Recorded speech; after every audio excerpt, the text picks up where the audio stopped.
ओम शांति। आज हम सुनते हैं 4 मई 2025 अव्यक्त बाप दादा की अव्यक्त वाणी। तो आज रिवाइज डेट है 20 फरवरी 2005 की। तो अव्यक्त बाप दादा में वाणी का सार है, दिल से मेरा बाबा कहो और सर्व अविनाशी खजानों के मालिक बन, बेफिक्र बादशाह बन। तो हम जब दिल से शुरू कर लेंगे कहना कि अपने को आत्मा, जब हम दिल से समझने लगेंगे तो दिल से कहेंगे तभी हम बाबा कहेंगे। तो सर्व जो अविनाशी खजाने हैं उनके जो मालिक है वो बनकर फिर बेफिक्र बादशाह बनेंगे। तो उसके लिए सिर्फ आत्मा कहने से ही हम नहीं बनेंगे, उसके लिए हम खजाने माना जो प्राप्ति हमको होगी। तो ड्रामा में जो है वह ऊंचते ऊंच हमको जो आत्मिक स्मृति की जो रूहानी है दृष्टि, उससे हम बांटेंगे उस खजाने को। ऐसा ही नहीं है कि प्राप्त कर लिया, तो वो फिर आत्मिक दृष्टि से खजाने को जितना बांटेंगे हम आत्मा समझ के उतना ही हमको मिलेगा। तो हम जिस्मानी अवस्था से अगर करेंगे तो द्वापर के बाद में जिस्मानी जो सेवाएं बाहर की होती हैं वो द्वापर के बाद में रूहानी खजाने हैं। और अगर अभी हम साक्षी दृष्टा की सीट पर बैठकर अभी हम रूहानी खजानों को बांटते हैं बेफिक्र बादशाह बनके।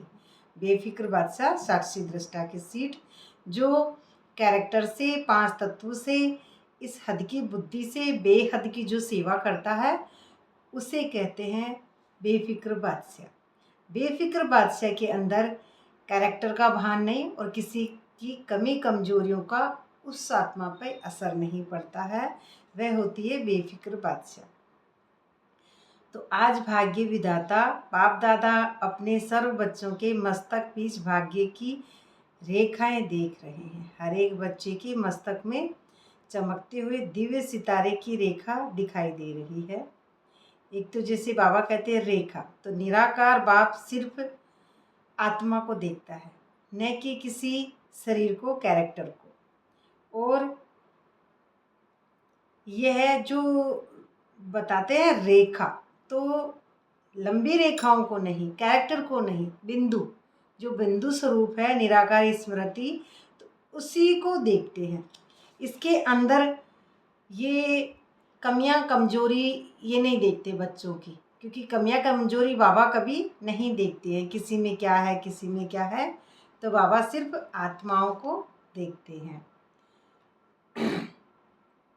और एक ये भी बोला है कि पद्मा कदम हम कमाई जमा करते हैं, तो दिल में दिलाराम के स्नेह में लवलीन की रेखा देख रहे हैं।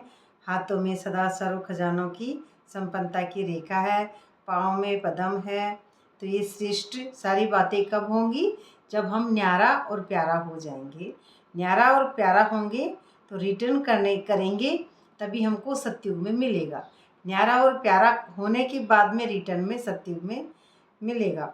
जैसे हम कहते हैं ना, नैन कमल, होठ कमल, हस्त कमल, चरण कमल, ये सारे ही कमल हो जाएंगे। तो ये रेखा इसको बता रहे हैं बाबा, जो ओरा मंडल पावरफुल हो जाएगा। और अविनाशी बाप द्वारा अविनाशी भाग्य प्राप्त हुआ है। अविनाशी माना जो आत्मिक दृष्टि से एक ही भाग्य प्राप्त हुआ है वह है अविनाशी, वह खत्म नहीं होगा। वो शरीर खत्म हो जाता है, कैरेक्टर खत्म हो जाता है। और अविनाशी जो एक के ऊपर परमात्मा पे एक ही बार उस ज्ञान को करे कि मैं आत्मा हूँ, तो इस पर टिक जाए एक बार, फिर वो कभी खत्म नहीं होगा कभी भी। ये कब संगम पर होगा, अलग अलग होने के बाद में एक दृष्टि बराबर जिसको समझें तो बराबर समझना। तो ये न्यारा और प्यारा होने के बाद होगी। तो ये इमर्ज और मर्ज, ये भी दोनों शब्द आए हैं। और ये कब है? संगम पर। तो जब इमर्ज हो जाते हैं माना निरंतर आत्मिक स्मृति में जब ये टिक जाते हैं तो ये संगम से हम जो चाहते थे प्राप्ति वह मिल गई। और मर्ज माना अभी देह में है, 15-20 मिनट के लिए आत्मा बन रहे हैं, फिर थोड़ी देर के बाद में कैरेक्टर में आ गए, तो वो हो गया मर्ज होना वापस। तो ये दोनों ही बातें जब हम पूरा समझेंगे तो जब इमर्ज यानी कलयुगी बुद्धि जो है ना, तो वो जब तमो से रजो से गुजरती गुजरती जब सतो प्रधान अवस्था पे पहुंच जाएगी तो परमानेंट निरंतर आत्मिक स्मृति में रहेगी। तो कहते हैं कि अप्राप्त नहीं कोई वस्तु ब्राह्मणों के खजानों में। तो वस्तु वैसे भौतिक तलों में कुछ भी नहीं होती है बाबा की दृष्टि से। वस्तु जिसको बोला बाबा ने वही वस्तु है आत्मिक स्मृति की पावर, जिसको एनर्जी कहेंगे, सतो प्रधान दृष्टि कहेंगे, दिव्य दृष्टि, और उसका स्वरूप बनना है। और आगे पॉइंट में परमधाम दूर है। परमधाम को अमेरिका से आए हैं, वहाँ से आए हैं, तो उनकी भेंट में अमेरिका क्या है? अमेरिका दूर है या परमधाम दूर है? तो यही बाबा कहते हैं परमधाम दूर नहीं है, क्योंकि परमधाम में न्यारा और प्यारा जब हम कैरेक्टर में फ्री होके और मन बुद्धि संस्कार सहित जब कर्तापन के भान से खत्म हो जाएंगे, तब हम उस इसको समझते थे ना, ये मेरा, ये तेरा, ये हद की बातें, कलयुगी बातें, इससे खत्म हो जाएंगे और सूक्ष्म अवस्था में जब पहुंच जाएंगे तो न्यारा और प्यारा अवस्था हो जाएगी, फिर परमधाम यही होगा। तो इसी को बाबा ने कहा है दूर नहीं है। और अधिकारी राजा बना हूँ, तो अधिकारी 63 जन्मों से कौन से स्वराज्य अधिकारी राजा बना हूँ? राजा हो तो स्वराज्य है, तो स्वराज्य यानी स्वयं का राज्य, यानी मुझ आत्मा की कंट्रोलिंग पावर, रूलिंग पावर मैंने अपनी बना ली है, सोल कॉन्शियस स्थिति। तो ये अधिकारी हूँ हमेशा के लिए। राजा कभी भूलता नहीं है कि मैं राजा हूँ। तो यही कर्म इंद्रियों पर विजय पाने हैं। तो अध्यात्म इसी को पूरा कहेंगे। पूरी कर्मेंद्रिया कंट्रोल हो गई है। कंट्रोल होने के लेकिन भौतिक जगत को भी कंट्रोल करती है। भौतिक जगत खुद का 5 तत्वों का पुतला और सभी के भी भौतिक जगत जो 5 तत्वों के पुतले, उनको भी वो कंट्रोल करती है। ऐसा नहीं है कि आत्मा बन गई तो फिर वो बुलबुला होके समा गई सागर में, वो वाली बात यहाँ पे नहीं है। यहाँ पे है कि आत्मा बनने के बाद में अधिकारी राजा बना हूँ, तो अधिकारी राजा मैं खुद बना आत्मिक स्मृति में हमेशा, तो फिर भौतिक जगत को भी कंट्रोल कर सके, क्योंकि खुद के कर्मेंद्रियों को कंट्रोल करना आ गया, तभी भौतिक जगत को वाइब्रेशन देंगे और मन बुद्धि संस्कार का मालिक बने हैं। तो ये मन बुद्धि संस्कार का मालिक ये है कि हम मन बुद्धि संस्कार के मालिक बन गए, तो इसका मतलब ये नहीं है कि हम कभी भी नॉर्मल बातें भी नहीं करेंगे, किसी को समझाने के लिए कुछ भी हम बात कर रहे हैं, अगर क्रोध की एक्टिंग भी कर रहे हैं किसी को परिवर्तन करने के लिए, तो यह एक साक्षी के भाव में कर रहे हैं, तो भी वह व्यक्ति उतर नहीं रहा अपनी सीट से, क्योंकि बच्चे की तरफ आंखें निकालना, बच्चे को डराना, ये छोटी छोटी जैसे हद की बातें हैं। तो उसमें मन बुद्धि संस्कार के जैसे राजा बने हैं, तो जब चाहे, जहाँ चाहे, जैसे चाहे वैसे मन बुद्धि संस्कार को परिवर्तन कर सके, ऐसे राजा बने हैं। तो ये तो स्वरूप में लाना अर्थात इमर्ज होना है, प्रैक्टिकल में भी हमारे दिखना चाहिए। और आज की जो मैन है, एक शब्द सिर्फ अभ्यास में लाओ, पॉइंट स्वरूप बनना है, वेस्ट को पॉइंट लगाने हैं। जितनी भी फालतू ड्रामे की बातें हैं, ड्रामा से न्यारा होके पॉइंट वेस्ट को ख़त्म करना है। ड्रामा को समझना है कि मैं आत्मा हूँ, 5 तत्वों के पुतलों के प्रभाव में मुझे नहीं आना है। तो ये बाबा को साक्षी होके ही इस कंट्रोलिंग पावर को समझा जा सकता है, नॉलेज से, परमात्मा की नॉलेज से। मुझ आत्मा में जो नॉलेज है उसी से साक्षीपन की सीट पे बैठ के समझना है। और पॉइंट्स बन जाओ। पॉइंट्स कैसे बनेंगे? जब पुरानी बातों को हम बुद्धि से हटाएंगे, पॉइंट बनेंगे। साक्षी की सीट पे बैठ के साइलेंस की स्थिति में अपने आप को समझेंगे, तब हम पॉइंट में चले जाएंगे। और यही परमात्मा पालना है। मैं शरीर नहीं हूँ ना, यही परमात्मा पालना है कि मैं शरीर नहीं हूँ। कौन हूँ मैं? एक चैतन्य शक्ति हूँ, आत्मा, जिस इस 5 तत्व के पुतले को और चलाती हूँ। मैं भौतिक ये जो 5 तत्व हैं उनको वाइब्रेशन देने के लिए हूँ। तो जो भी आए हैं, चाहे पहली बार आए हैं, तो पहली बारी आने वाले जो पहली बारी मिलन में मनाने के लिए आए हैं वह हाथ उठाओ, है ना। तो जो कैरेक्टर में है उनके लिए मधुबन में पहली बार, दूसरी बार, वो ऐसे समझते हैं गिनती के हिसाब से। लेकिन जो आत्मिक स्मृति से देखें तो ऊपर जो पहली बार परमात्मा से कनेक्शन जिसका परमानेंट का लगा है वो पहली बार आया है, ये इस तरह से है। और उनके लिए वो उस तरह से है। और चांसलर भी बाबा ने बोला है, तो चांसलर बनो, बनना है चांसलर। चांसलर माना गवर्नर होता है एक राजा, जो ड्रामा से एकदम न्यारा और प्यारा उपराम दृष्टि से उसे कहेंगे चांसलर लेना। कौन सा चांस? पास विद ओनर का। पास विद ओनर के जो बच्चे हैं उनको बाप याद करता है, वो बाप को याद नहीं करते। दोनों ही स्मृतियों में ऐसे ही बाबा बताते हैं। तो इसकी दुआएं बहुत मिलती है। किसकी? जो हम बातें करते हैं कि अपने भाई बहनों को गोडली मैसेज देना है, तो फिर गोडली मैसेज कैसे देंगे? सत्य की खोज पहले अपनी क्वालिटी में करेंगे, फिर सत्य स्वरूप बनेंगे, ड्रामा के अनुसार अपने आप को समझेंगे और अपने ड्रामा में जो हमारी कमी कमजोरियाँ थी वो मिटेंगी, फिर हम उपराम स्थिति में बैठेंगे। तो गोडली मैसेज वो होता है। और यहाँ के जो मैसेज हम देते हैं हद की, वह मन के मैसेज हैं। ज्ञान सबको देना चाहिए बाबा का, लेकिन अव्यक्त वाणी में बाबा अव्यक्त बात की ही सेवा करवा रहे हैं कि बाप समान कैसे बनेंगे। और इसकी दुआएं बहुत मिलती है। सोल कॉन्शियसनेस के ऊपर जो बढ़ेगा उसकी दुआएं अंदर में, वर्ल्ड जो नया बन रहा है ना, उसकी दुआएं बहुत मिलेगी। क्योंकि सतयुग में पहले आप बच्चे जाकर दुआओं से सतयुग की बुद्धि से स्थापना कर रहे हैं। तो वही करेगा जो पहले अपने नीचे के कांटों से दूर हुआ है, दुख से, दर्द से, व्यर्थ के खाते से, यहाँ की हद की बुद्धि से बेहद में लेके गया है। तो वही बच्चा स्वर्ग पहले स्थापन करेगा। तो ये अतीन्द्रिय सुख, आंतरिक खुशी की फीलिंग बहुत आती है ना। तो पहले खुद को फीलिंग आएगी ना, तभी तो वो वाइब्रेशन देगा। और बच्चे जैसे जैसे कनेक्ट होंगे, ड्रामा से न्यारा होंगे, तो वह बहुत अपने आप में पहले खुद खुशी अपने अनुभव में लेंगे। तो कहने में आता है मेहमान, लेकिन मेहमान नहीं हो, है ना। कहने में आता है मेहमान, लेकिन मेहमान नहीं हो। मेहमान बन महान बनाने वाले हो। मेहमान यहाँ जब तक हम धरती पे हैं हम मेहमान हैं, हम कहते हैं ना। लेकिन हम ऊपर चले गए, परम अवस्था में जब चले जाते हैं तो इस धरती के लिए हम मेहमान थे, लेकिन अब नहीं है।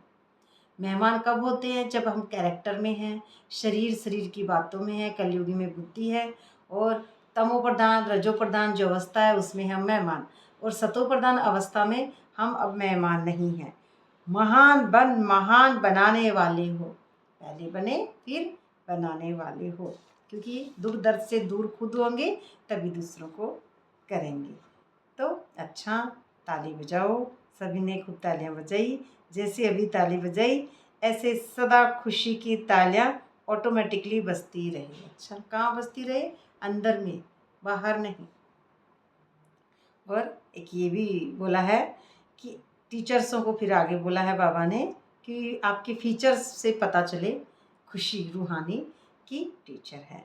तो आपको देखकर स्वर्ग के सुख की फीलिंग आए, दीदियों को देख के, बहनों को देख के स्वर्ग की फीलिंग आई। क्योंकि अगर दीदियाँ माया से बाहर हो गई हैं तो दीदियों में जो खुशी होनी चाहिए बहनों में, वही खुशी प्रभाव डालती है दूसरों में। जैसे कोई भी मुरली सुनाता है तो वो अगर बेहद की मुरली सुना रहा है तो अगले को बेहद का प्रभाव पड़ेगा। अगर वह हद की मुरली सुना रहा है तो अगले को वैसा ही प्रभाव पड़ेगा, हद का ही। इसीलिए बाबा कहते हैं कि पहले उनको करवाइए, तो खुद करेंगे तभी उनको करवाएंगे। तो ये बाप दादा की जो समान बनने के लिए निश्चिंत बुद्धि जो विजय है, उसके लिए बाबा कहते हैं। क्योंकि निश्चिंत बुद्धि विजय वही होगा जो अपने मूल स्थिति में पहुंच जाएगा। मूल स्थिति आत्मा की निश्चिंत अवस्था है, निश्चिंत बेफिक्र वात्स्य। तो और ये भी कह रहे हैं बाबा बेहद सेवाधारी, बेहद की सेवाधारी जो बताते हैं, बेहद में सेवाधारी मूल 5 तत्वों से परे होना और साक्षी दृष्टा की सीट पे जो होगा वही बेहद की सेवा होती है। और अगले पॉइंट में ये भी बोला है कि सभी होली और हैप्पी हंस हो। हंस का नाम काम क्या होता है ना, हंस में निर्णय शक्ति, सारी शक्तियाँ बाबा कहते हैं। हैप्पी हंस व्यर्थ को समाप्त करने वाले और समर्थ बनाने वाले होते हैं, क्योंकि बगुला हमेशा गंध खाता है। तो इसी तरह से हंस किसको कहेंगे? स्वच्छ बुद्धि को कहेंगे। और हैं दोनों सफ़ेद, कपड़े दोनों के सफ़ेद हैं, लेकिन फिर भी बुद्धि का अंतर है। हंस बुद्धि जो नीर खीर हंस हंसे मोती चुगेगा। तो जो नीर है इस 5 तत्वों से परे होगा, तो क्षीर सागर के पास जाएगा और जो हर्षित मुक्ता में होगा। जैसे पांडव कहते थे ना कि ये जो हस्तिनापुर जिसको कहते थे उसमें महाभारत में, तो हस्तिनापुर कोई स्थूल जगह नहीं है, हस्तिनापुर यही अवस्था है जिसको हम कहते हस्तिनापुर, अतीन्द्रिय सुखी, हर्षित मुक्ता। तो ये सारी बातें ही इसी बात की है कि मोती चुगेंगे हाँ हमेशा हंस। और दुख तो डाइवोर्स दे दिया, तो दुख को जब डाइवोर्स देंगे, तलाक देंगे, तभी हम एवर रेडी होंगे, एवर एवर हैप्पी होंगे। मूल स्थिति में एवर एवर हैप्पी होते हैं। तो दूसरों का दुख का निवारण जब भी करेंगे ना, जब पहले खुद का दुख का निवारण कर सकेंगे। और एक ये भी बोला है बाबा ने कि बाबा मीठा बाबा, दुख ले लो ना, अपने पास नहीं रखना है। खराब चीज़ रखी जाती है क्या? ये दुख दर्द फीलिंग्स इमोशनल्स, ये कांटे हैं जो दुख के, जो हद की बुद्धि के, ये सब देने हैं बाबा को विकार, 5 विकार, 5 भी छोटे छोटे और अंश बहुत सारे बच्चे भी हैं, ईर्ष्या द्वेष राग छल कपट ना, तो ये भी है, नीयत खराब, ये भी लोगों की है। तो ये ही सारी हमारी हद की बुद्धि सारी बाबा को दे देनी है। तो ये ऐसे दुख निकाल देने हैं, उसी में ब्लेसिंग मिलेंगी, उसी में खुशियाँ मिलेगी, उसी में मुस्कुराते रहेंगे। तो मुस्कुराते रहना, खुशी से नाचते रहना, खुशी में नाचो। अच्छा, फिर मीठी मीठी सिकलदे बच्चों प्रति माता पिता बाप दादा का याद प्यार। गुड मॉर्निंग, ओम शांति बाबा। वरदान में बाबा कहते हैं याद और सेवा की बैलेंस द्वारा चढ़ती कला का अनुभव करने वाले राज्य अधिकारी भव। तो अधिकारी जो कर्मेंद्रिय कंट्रोल होने के बाद में ही हम स्वराज्य अधिकारी बनते हैं। तो इसमें बैलेंस रखना है, मैं आत्मा हूँ, कर्म करती हुई भूलूँ नहीं कि मैं आत्मा हूँ, ये बैलेंस रखना है। मूल स्थिति को याद रखना है, मूल स्थिति में टिकना है। फिर अंदर से थॉट फीलिंग्स सारे जो साइलेंस हैं वही उसी में टिकना है, जो कैसा है। तो उसके लिए ये ही मेहनत हमारी सबसे पहले इम्पोर्टेंट है। फिर आपकी सारी सेवाएं उसमें हो रही है, बेहद की सेवा जहाँ हो गई उसमें आपकी टोटल सेवाएं आ जाती हैं। तो बहुत सेवा का चांस मिलेगा। इसमें भी बाबा कहते हैं संकल्प से व्यर्थ से छूटते जाएंगे, चढ़ती कला में जाते जाएंगे। जैसे शरीर में सब अंग जरूरी है ना, वैसे ब्राह्मण जीवन में अंग सेवा बहुत ज़रूरी है। चांस मिलना किसका? कि जितनी परिस्थितियाँ आएंगी उतनी ही मैं ऊंची होंगी। परिस्थितियाँ पराई स्थितियाँ, या फिर मेरे भी अगर संकल्पों में कुछ भी आ रहा है, कोई कुछ नहीं कहा, शकुनी ने मेरे को पासा फेंका और अगर मैं माया में आ गई तो फिर ये क्या हो रहा है? परिस्थिति। तो ये हमेशा इस स्थिति को ऊपर ले जाएगा। किसी ने कुछ कहा तो मेरे ऊपर कितना अटैक हुआ, उस चीज़ को हम समझते जाएंगे। तो ये अवस्था है, एक आंतरिक अवस्था। तो ये चांस लेने वाले राज्य अधिकारी बनेंगे। इसमें चांस लेने वाला वही बहुत भाग्यशाली होगा। निरंतर आत्मिक स्मृति में जो टिकेगा वह चांसलर बनता है, चांस लेने वाला। तो ये स्थान मिलता है, इसमें स्थान मिलना माना मूल स्थिति, साक्षी दृष्टा की सीट है, यही हमारा स्थान है। हमारा नीचे इसमें पुतले में या फिर इस धरती का कोई स्थान यहाँ पे अब नहीं रच रहा है। ये सारी ही संरचना बुद्धि में हो रही है। माना कि एक जो हमारा रचना का बैकग्राउंड है वह पूरा हमारे सोच से ही बन रहा है। हम हमारी सोच को ही, अवस्था को, जो नीचे चली गई थी उसी को, बॉटम में गई हुई सोच को हम वापस उपराम स्थिति में उठा रहे हैं। स्लोगन में बाबा कहते हैं, परमात्मा प्यार की पालना का स्वरूप सहजयोगी जीवन ना।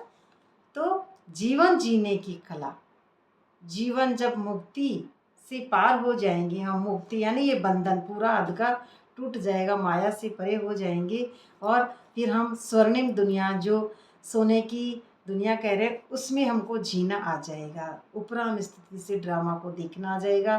साक्षी दृष्टा की सीट से सभी आत्माओं को और सभी ड्रामे को, भौतिक सुख सुविधाओं को भी देखेंगे। किसी में बुद्धि नहीं लगानी है। अव्यक्त इशारे में बाबा कहते हैं पवित्रता। पवित्रता माना ड्रामा से अलग।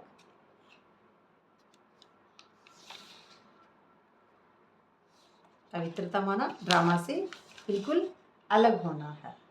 पूरा ड्रामा अलग, परिस्थितियां, संकल्प सबसे परे। मैं कुछ नहीं, मैं एक आत्मा हूँ।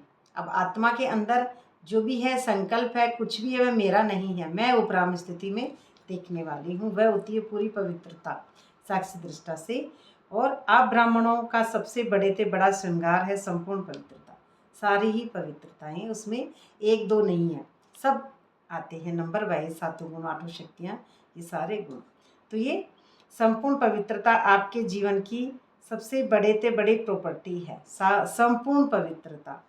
तो रॉयल्टी और पर्सनैलिटी है।